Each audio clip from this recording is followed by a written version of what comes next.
Welcome to the Slop Farm. Enjoy the video. In this video, I will explain how to make cashew brittle.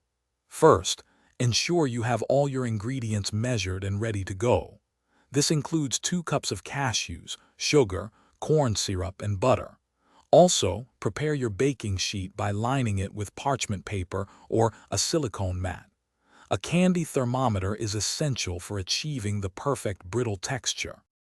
Next, combine your sugar, corn syrup, and a small amount of water in a heavy-bottomed saucepan.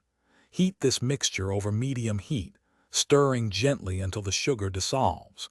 Continue cooking without stirring too much until your candy thermometer reaches exactly 300 degrees F or 150 degrees C.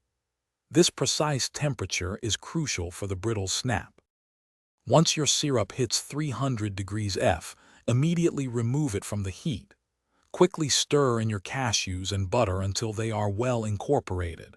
Then, add the baking soda and vanilla extract. The baking soda will react, making the brittle lighter and more porous. Work quickly, as the mixture will begin to set very fast.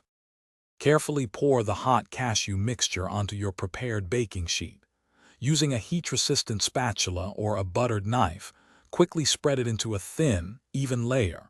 Work fast, as it cools rapidly. Let the brittle cool completely at room temperature for at least 30 minutes before breaking it into pieces. Enjoy your homemade cashew brittle.